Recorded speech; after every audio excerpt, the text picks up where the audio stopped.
Hello friends, welcome to my channel. आज की इस वीडियो में हम क्या करने वाले हैं, स्फेरिकल कोऑर्डिनेट्स के बारे में देखने वाले कि स्फेरिकल कोऑर्डिनेट सिस्टम क्या होता है। पहले हमने कार्टेशियन कोऑर्डिनेट्स के बारे में पढ़ा था, तो आज की इस वीडियो में हम क्या करने वाले हैं, स्फेरिकल कोऑर्डिनेट्स के बारे में देखते हैं क्या होता है। ठीक है, तो कार्टेशियन कोऑर्डिनेट में एक्स वाई जेड था और स्फेरिकल कोऑर्डिनेट्स जो है उनको हम आर थीटा और फाई से रिप्रेजेंट करते हैं। ठीक है, आर क्या है? R is the direct distance of point P from the origin। like ये कोई पॉइंट P है, ठीक है। इसके कोऑर्डिनेट हमें स्फेरिकल में रिप्रेजेंट करने हैं, तो वो क्या हो जाएंगे, r theta and pi. So r क्या है, इस पॉइंट P की ओरिजिन से direct distance. So r is the direct distance of point from the origin. जो आर है वो कभी भी नेगेटिव वैल्यू नहीं हो सकती इसकी, क्योंकि ओरिजिन से, तो आर की वैल्यू हमेशा क्या होगी, पॉजिटिव। तो जब भी हम स्फेरिकल कोऑर्डिनेट्स का यूज़ करेंगे तो आर की लिमिट कहाँ से कहाँ तक होगी, 0 से इन्फिनिटी। वहाँ पे हमने देखा था कि जो एक्स की, वाई और जेड की जो लिमिट है, डिस्टेंस थी, वो भी उनकी थी -इन्फिनिटी से +इन्फिनिटी। यहाँ पे क्या है, जो आर की रेंज है वो कहाँ से कहाँ तक होगी, 0 से इन्फिनिटी तक। उसके बाद इसकी जो डायरेक्शन है उसको किससे रिप्रेजेंट करेंगे, आर कैप से। ये क्या है, unit vector in the direction of increment in r. R के इंक्रीमेंट की डायरेक्शन में ही, जैसे जैसे आर इंक्रीज होगा उसी डायरेक्शन में ही ये क्या है, यूनिट वेक्टर है। ठीक है, are cap is not a constant unit vector because the direction of are cap is changing with point. ठीक है, पॉइंट के साथ आर कैप की डायरेक्शन क्या होगी, चेंज होगी। लाइक हमने कोई पॉइंट यहाँ पे कंसीडर किया तो आर कैप की डायरेक्शन चेंज हो जाएगी, यहाँ पे कंसीडर किया तो आर कैप की डायरेक्शन चेंज होगी। ये क्या है, एक कांस्टेंट यूनिट वेक्टर नहीं है।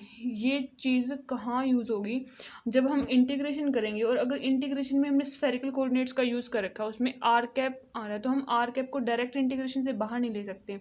ठीक है, उसको पहले कार्टेशियन कोऑर्डिनेट्स के टर्म्स में रिप्रेजेंट करना होगा। उसके बाद हम जो कार्टेशियन कोऑर्डिनेट सिस्टम में यूनिट वेक्टर है, यानी कि आई कैप, जे कैप और के कैप, सबसे पहले तो क्या करना पड़ेगा, आर कैप को इनकी टर्म्स में रिप्रेजेंट करना पड़ेगा। उसके बाद हम इनको इंटीग्रेशन से बाहर ले सकते हैं।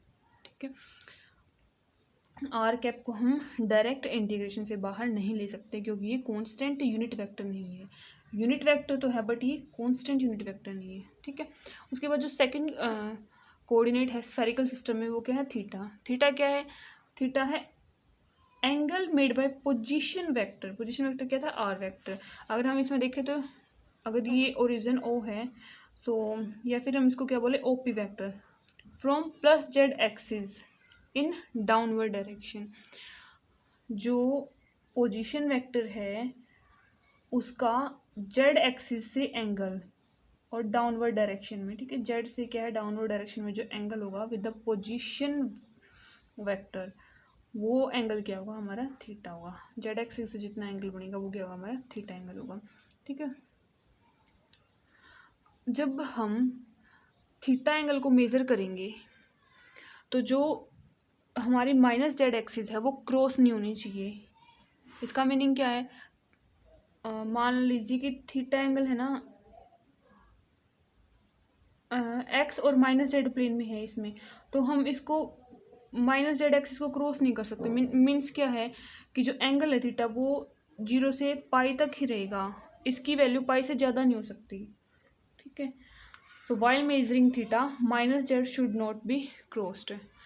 थीटा कैप क्या है, unit vector in the direction of measuring of theta. Like हम थीटा को इस डायरेक्शन में मेजर कर रहे हैं, तो इसको, इसकी इंक्रीमेंट में अगर हम इसको थोड़ा सा आगे बढ़ाएं तो जो ये वाली डायरेक्शन है ये क्या होगी, थीटा कैप होगी। जैसे आर कैप था, सेम वैसे ही क्या है, थीटा कैप। और ये कांस्टेंट यूनिट वेक्टर नहीं है, सो इसको भी हम डायरेक्ट इंटीग्रेशन से बाहर नहीं ले सकते। जैसे हम थीटा एंगल को मेजर करके देखें, कोई दो पॉइंट कंसीडर कर लेते, एक तो पी है और ये ए पॉइंट है। ठीक है, अगर हमने पी पॉइंट का मेजर करना है क्या, एंगल, तो हमने क्या बोला था, मतलब थीटा मेजर करना है। थीटा क्या है, जेड से उस पोजीशन वेक्टर के बीच में जो एंगल है वो, ठीक है, वो भी डाउनवर्ड डायरेक्शन में। सो थीटा क्या हो जाएगा, ये वाला एंगल थीटा हो जाएगा फॉर द पॉइंट पी के लिए। पी के लिए पोजीशन वेक्टर क्या हो जाएगा, ओ से ये हो जाएगा ओपी वेक्टर, और ये वाला हमारा क्या हो जाएगा, थीटा एंगल। ठीक है, अब हमने कोई पॉइंट कंसीडर किया ए, ये किस में है, एक्स और माइनस जेड प्लेन में, ठीक है, नीचे वाले प्लेन में है। तो इसमें अब हम थीटा को ये वाला मेजर नहीं करेंगे, क्यों, क्योंकि ये किसको क्रॉस कर रहा है, माइनस जेड को क्रॉस कर रहा है, थीटा 180 से ज़्यादा हो रहा है, हम इसको इस डायरेक्शन में मेजर करेंगे। है तो ये जेड से किस में, डाउनवर्ड डायरेक्शन में, बट जो एंगल है ना वो किससे कम है, पाई से कम है। और ना ही जब हम इसको इस डायरेक्शन में मेजर करें तो ये माइनस जेड एक्सिस को क्रॉस भी नहीं कर रहा। तो हम थीटा को किस डायरेक्शन में मेजर करेंगे, इस डायरेक्शन में मेजर करेंगे, ठीक है। तो ये चीज़ ध्यान रखनी है कि भी जब भी हम थीटा को मेजर करें तो माइनस जेड एक्सिस है वो क्रॉस नहीं होनी चाहिए। और जो थीटा की रेंज है वो कहाँ से कहाँ तक होगी, 0 से पाई तक होगी। उसके बाद जो थर्ड कोऑर्डिनेट था वो क्या था, फाई। सो फाई क्या है, phi is the angle made by the projection of the position vector in X Y plane from plus axis in anti clockwise way. ये क्या बोल रहा है कि जो पोजीशन वेक्टर है उसका हम सबसे पहले किस में, एक्स वाई प्लेन में प्रोजेक्शन लेंगे, ठीक है। उसके बाद उस जो प्रोजेक्शन है उस प्रोजेक्शन का प्लस एक्स एक्सिस के साथ एंटी क्लॉकवाइज वे में जो एंगल होगा वो क्या होगा, हमारा थर्ड कोऑर्डिनेट यानी कि फाई, ठीक है। फर्स्ट ऑफ ऑल क्या करेंगे, जो हमारा पॉइंट पी था उसका पोजीशन वेक्टर क्या है, आर वेक्टर, उस आर वेक्टर का हम प्रोजेक्शन लेंगे एक्स वाई प्लेन में, ठीक है। सो ये आर वेक्टर का प्रोजेक्शन क्या हो जाएगा, ये जेड के साथ तो आर कोस थीटा हो जाएगा और एक्स वाई प्लेन में क्या हो जाएगा, आर साइन थीटा, ठीक है। अब जो ये प्रोजेक्शन है इसका प्लस एक्सिस के साथ कितना एंगल है, फाई एंगल, ठीक है। सो पॉजिटिव एक्स एक्सिस का जितना एंगल होगा इस प्रोजेक्शन का वो ही हमारा क्या होगा, थर्ड कोऑर्डिनेट स्फेरिकल सिस्टम का। अब जैसे हमने पहले बोला था कि भी जब हम थीटा को मेजर करेंगे तो माइनस जेड एक्सिस को क्रॉस नहीं करना चाहिए, बट फाई के केस में ऐसा नहीं है, we can cross minus X axis while measuring phi. So जो फाई है उसकी रेंज क्या हो जाएगी, 0 से 2 पाई, यानी कि वो पूरे उस प्लेन में मूव कर सकते हैं, ठीक है, मतलब मेजर कर सकते हैं उसको पूरे प्लेन में। लेकिन हम थीटा को मेजर करते टाइम क्या बोला था कि भी वो माइनस जेड एक्सिस को क्रॉस नहीं करना चाहिए। और फाई कैप क्या है, unit vector in the direction of measuring of phi. अब अगर हम तीनों रेंज देखें स्फेरिकल सिस्टम में, आर की रेंज हो जाएगी 0 से इन्फिनिटी, नेगेटिव नहीं होगी आर की कभी भी वैल्यू। और थीटा की रेंज हो जाएगी 0 से पाई, क्योंकि हम थीटा को कहाँ से मेजर करेंगे, जेड से माइनस जेड के बीच, लेकिन माइनस जेड एक्सिस को क्रॉस नहीं करेंगे। पाई की लिमिट क्या हो जाएगी, 0 से 2 पाई, ठीक है। अब अगर हमें पोजीशन वेक्टर लिखना है, पोजीशन वेक्टर लिखना है किसमें, स्फेरिकल कोऑर्डिनेट्स में, वो कैसे लिखेंगे, ठीक है। नॉर्मली अगर कार्टेशियन सिस्टम में हम कार्टेशियन सिस्टम में अगर हम पोजीशन वेक्टर को डिफाइन करें तो वो क्या हो जाएगा, x I cap plus Y J cap plus Z K cap, ठीक है। अब हमें क्या करना है, एक्स वाई और जेड को आर थीटा और फाई के टर्म्स में लिखना है, ठीक है। सो ये कोई पॉइंट पी है जिसकी पोजीशन वेक्टर कितना है, आर वेक्टर, और जेड एक्सिस एंगल कितना है, थीटा, और इसके प्रोजेक्शन का यानी कि ओपी प्राइम का एक्स एक्सिस के साथ कितना एंगल है, फाई एंगल है। सो अगर हम इस आर वेक्टर का जेड पे प्रोजेक्शन देखें तो क्या हो जाएगा, आर कोस थीटा, और एक्स वाई प्लेन में क्या हो जाएगा, आर साइन थीटा, ठीक है। जो आर साइन थीटा है वो एक्स एक्सिस के साथ कितना एंगल बना रहा है, फाई। अब हम इस आर साइन थीटा के यानी कि ओपी प्राइम का जो भी प्राइम है प्रोजेक्शन है, इसके कंपोनेंट देखेंगे इसमें एक्स डायरेक्शन में और वाई डायरेक्शन में।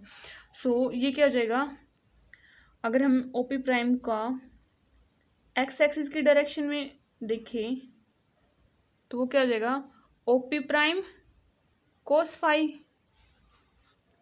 और वाई में क्या हो जाएगा, OP prime sine phi, and OP prime क्या है, r sine theta. So x axis में क्या हो जाएगा, are sine theta cos phi, y क्या हो जाएगा, are sine theta sine phi, और जेड क्या हो जाएगा, आर कोस थीटा। सो एक्सिस का इक्वल हो गया are sine theta cos phi, y हो गया are sine theta sine phi, z हो गया हमारा r cos theta. So simply जो पोजीशन वेक्टर उसको हम क्या लिख सकते हैं, एक्स की जगह पे r sine theta cos phi आई कैप, प्लस वाई की जगह पे r sine theta sine phi जे कैप, प्लस जेड की जगह पे क्या हो जाएगा, आर कोस थीटा के, ठीक है।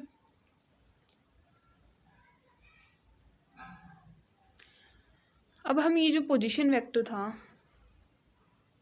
आर कैप, इसको हम कैसे लिखेंगे, in the terms of I cap, J cap and के कैप। हमने बोला था कि ये कांस्टेंट यूनिट वेक्टर नहीं है। यूनिट वेक्टर तो है इन the direction of position vector, but ये कांस्टेंट नहीं है। इसको हम इंटीग्रेशन से बाहर नहीं ले सकते, और इसको इंटीग्रेशन से बाहर लेने के लिए हमें इसको पहले आई कैप, जे कैप और के कैप यानी कि कांस्टेंट यूनिट वेक्टर की टर्म्स में रिप्रेजेंट करना होगा। सो वो हम कैसे करेंगे? सो आर वेक्टर किसके इक्वल, सॉरी यहाँ पे आएगा आर कैप। ये आर कैप किसके इक्वल हो जाएगा? आर वेक्टर डिवाइड बाय में मैग्नीट्यूड ऑफ आर, ठीक है। और थीटा कैप किसके इक्वल हो जाएगा? Curly r vector divide by curly theta divide by magnitude of this. या फिर हम इसकी जगह पे आर वेक्टर की जगह पे आर कैप यूज़ कर सकते हैं। सिमिलरली फाई कैप क्या हो जाएगा? Curly r vector divide by curly phi और डिवाइड बाय में इसका मैग्नीट्यूड। अब हमें क्या निकालना है? सबसे पहले आर कैप निकालना है, यानी कि पोजीशन वेक्टर की डायरेक्शन को हमें किस में रिप्रेजेंट करना है? आई कैप, जे कैप और के कैप में। सो यहाँ से आर कैप क्या हो जाएगा? आर वेक्टर डिवाइड बाय में its magnitude. So r vector क्या था? Are sine theta cos phi I cap plus are sine theta sine phi J cap plus r cos theta के कैप। इसको हम are से डिवाइड करेंगे तो are से आर कैंसिल हो जाएगा। क्या सब में से आर कॉमन ले ले तो कैंसिल हो जाएगा। ये क्या रह गया हमारा? साइन थीटा कोस फाई आई cap plus sine theta sine phi जे कैप प्लस कोस थीटा के कैप, ठीक है। आर कैप क्या है? Is unit vector in the direction of measurement of R. उसके बाद क्या है कि the value of are cap depends on theta and phi. इसके रिलेशन से हम देख सकते हैं कि आर कैप की वैल्यू किस पे डिपेंड कर रही है? थीटा और फाई पे। Hence r cap is not a constant unit vector, ठीक है।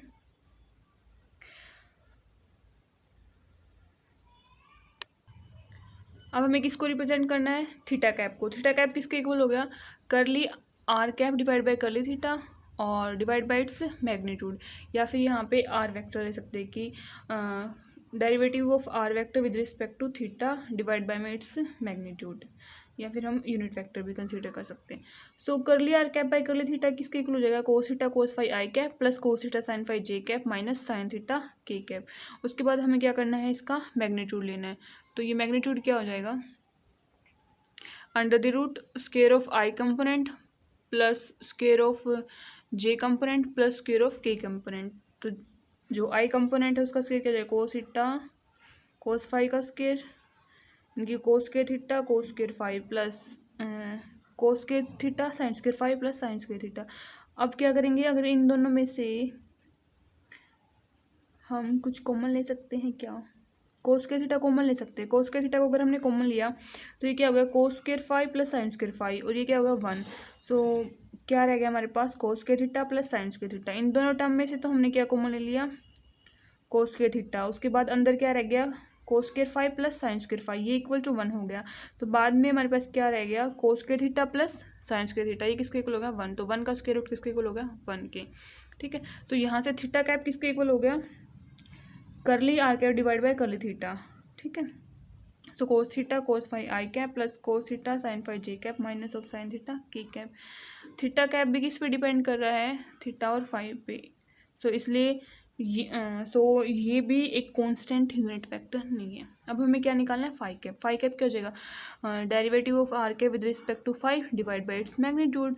सो फाई कैप के रिस्पेक्ट में अगर हम डेरिवेटिव करें आर कैप का, वो किसके इक्वल हो जाएगा? Minus sine theta sine phi आई cap plus sine theta cos phi जे कैप, और जो हमारा जेड था वो क्या था? कोस थीटा के कैप था। फाई के रिस्पेक्ट में डेरिवेटिव कर रहे हैं तो ये वाली टर्म क्या हो जाएगी? 0 के कैप। अब हमें इसका मैग्नीट्यूड निकालना है, तो अंडर द रूट आई का जो कंपोनेंट है उसका स्क्वायर प्लस जी का कंपोनेंट का स्क्वायर। सो फाइनली हमारे पास क्या रह गया? Sine of theta. So phi cap किसके इक्वल आ गया? अगर हम इसको किससे डिवाइड कर दें? साइन थीटा से डिवाइड कर दें। किसको? Curly are cap divide by curly phi को। सो क्या फाइनली जो हमारे पास फाई कैप वो किसके इक्वल आ गया? Minus of sine phi I cap plus cos phi J cap plus 0 k cap. अब जो फाई कैप है वो डिपेंड कर रहा है किस पे? फाई पे। सो ये भी कांस्टेंट यूनिट वेक्टर नहीं है।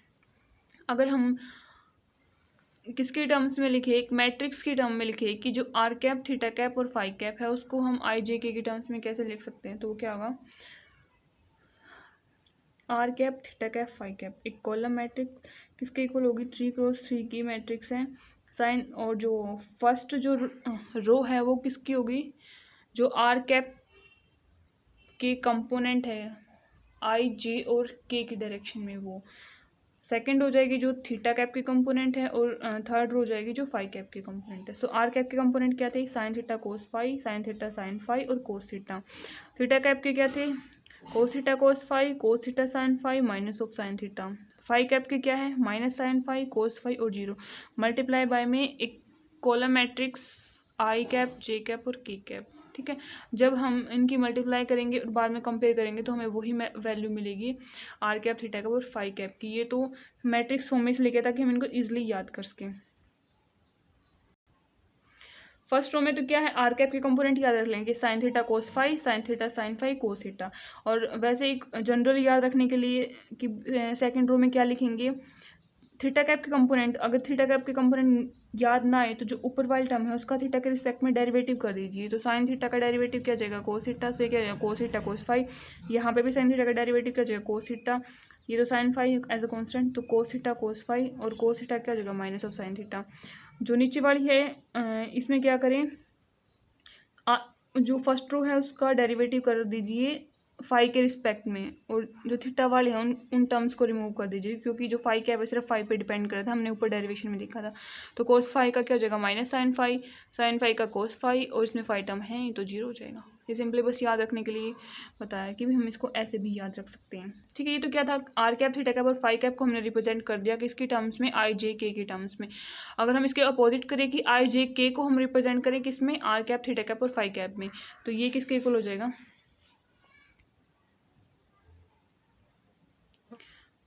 यहाँ पे आएगा are cap, theta cap and phi cap.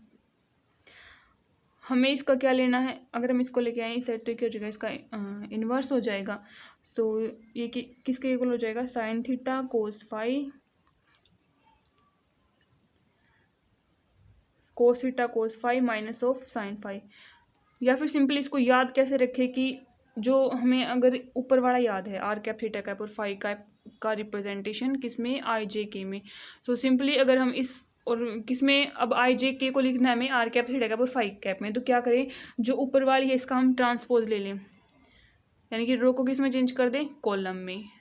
First row को हमने चेंज कर दिया फर्स्ट कॉलम में, सेकंड रो को सेकंड कॉलम में, थर्ड रो को थर्ड कॉलम में, ये सेम ही वैल्यू है। ठीक है, सो ऐसे हम याद रख सकते हैं कि भी आर कैप थीटा कैप और फाई कैप को हम किस में चेंज कर सकते हैं, इन टर्म्स ऑफ आई जे के में, और इसके अपोजिट आई जे के को हम रिप्रेजेंट कर सकते हैं in terms of R theta and phi. ठीक है, अब हमें क्या करना है, अगर लेंथ में स्मॉल वेरिएशन देखना है तो वो क्या होगा, यानी कि डीएल वेक्टर को हम स्फेरिकल कोऑर्डिनेट्स में कैसे रिप्रेजेंट करेंगे। हमें कार्टेशियन कोऑर्डिनेट में जब हम डीएल वेक्टर लिखते थे तो वो क्या होता था, D X I cap plus D Y J cap plus D Z K cap. अब स्फेरिकल में कैसे लिखेंगे, सो डी एक्स क्या था, small change in X direction, मतलब लेंथ में small change in X direction. D Y क्या था, small change in length in Y direction. D Z small change in length in Z direction. Similarly जब हम spherical coordinates की बात करेंगे तो स्फेरिकल कोऑर्डिनेट कौन से है, R theta phi and phi. So DL vector क्या हो जाएगा, small change in position vector की डायरेक्शन में plus small change in theta cap की डायरेक्शन में और plus small change in phi cap की डायरेक्शन में। सो अब हमें क्या लिखना है, D L R, D L theta and D L phi क्या होगी। इनको हम डायरेक्टली ऐसे नहीं लिख सकते, D R plus D R R cap plus D theta theta cap plus D phi phi cap, ये क्या हो जाएगा, गलत हो जाएगा हमारा, इसको हम ऐसे नहीं लिख सकते।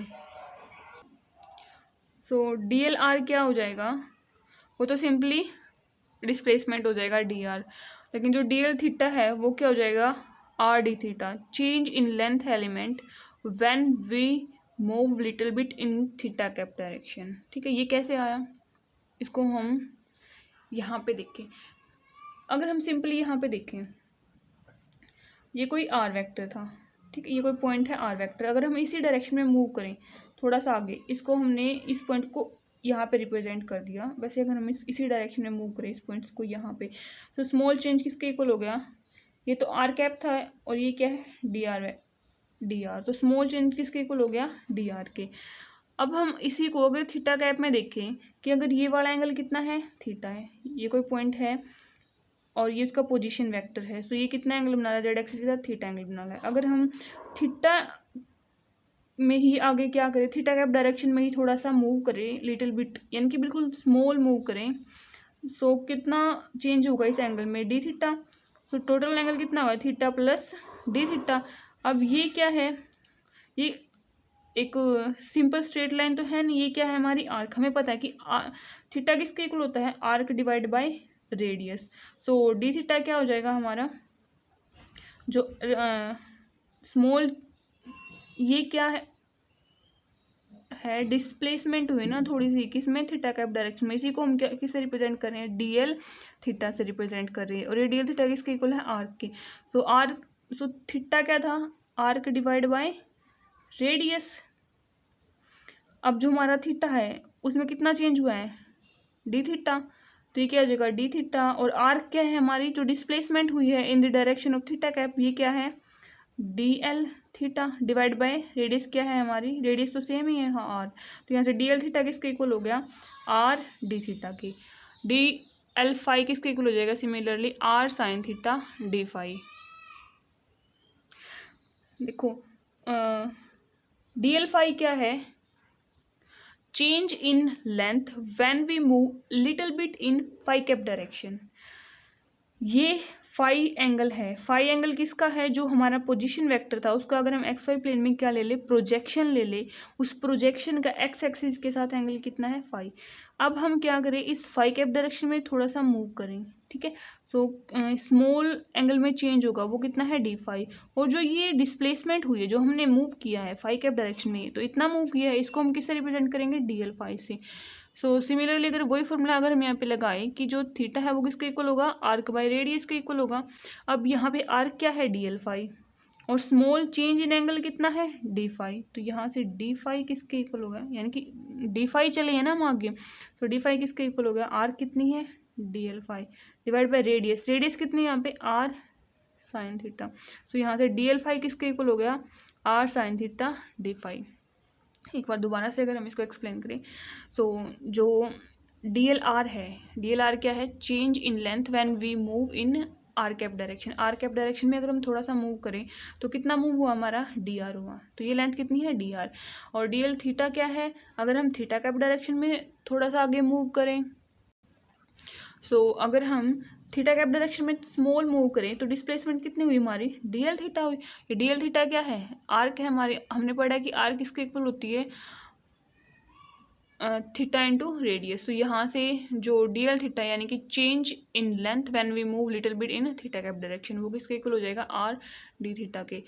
अगर हम डी एल फाई देखें, डी एल फाई क्या हो जाएगा, change in length when we move a little bit in phi cap direction. So वो किसके इक्वल हो जाएगा, are sine theta D phi. ये ध्यान रखना है कि जैसे हमने डी एल वैक्टर को कार्टेशियन कोऑर्डिनेट में रिप्रेजेंट किया था, X D X I cap plus D Y J cap plus D Z K cap,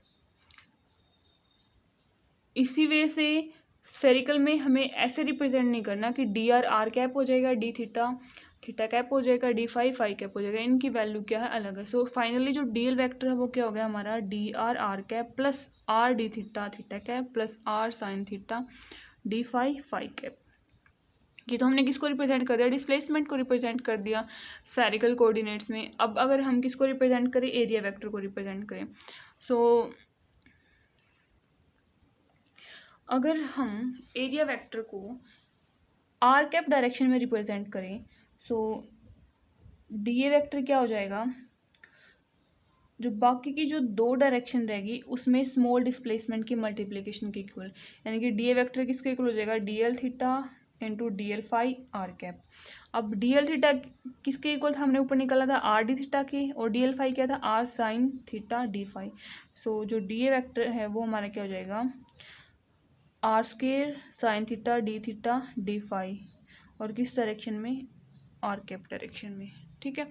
अगर हमें किस में निकालना है, थीटा कैप डायरेक्शन में, तो जो डी वेक्टर है वो किसके इक्वल हो जाएगा, जो बाकी दो कोऑर्डिनेट बच गए कौन से, अगर थीटा कैप में तो बाकी दो कोऑर्डिनेट कौन से रह गए, आर और phi. So small displacement into R multiply by small displacement into phi into theta cap, ये किसके इक्वल हो गया, आर डायरेक्शन में तो हमारा स्मॉल डिस्प्लेसमेंट क्या था, डी आर, और डी एल फाई में क्या था, are sine theta D phi. तो ये क्या हो जाएगा, are sine theta D R D phi phi cap. Sorry यहाँ पे आएगा थीटा कैप, ये है थीटा, इट्स नॉट फाई, ये थीटा है। अगर हम फाई कैप डायरेक्शन में एरिया वेक्टर को देखें तो वो क्या हो जाएगा, जो बाकी के दो डायरेक्शन हैं उनमें स्मॉल जो डिस्प्लेसमेंट है उनकी मल्टीप्लीकेशन की हुआ है। सो ये क्या हो जाएगा, D vector is equals to phi cap into D L R into D L theta. D L R किसके इक्वल था, डी आर के, और डी एल थीटा क्या था, R D theta. So phi cap direction में area vector क्या हो जाएगा, R D theta phi cap.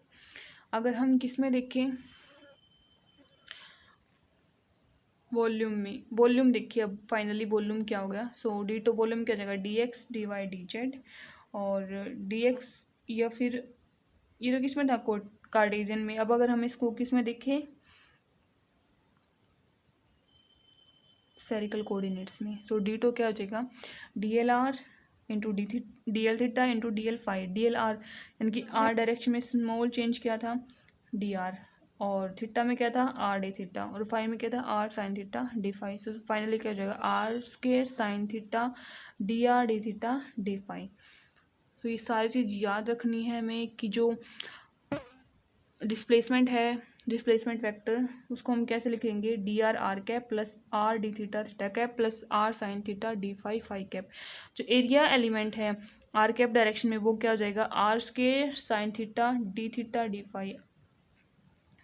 Are cap direction में एरिया एलिमेंट क्या हो जाएगा, R square sine theta D phi, और थीटा कैप डायरेक्शन में क्या हो जाएगा, are sine theta D theta.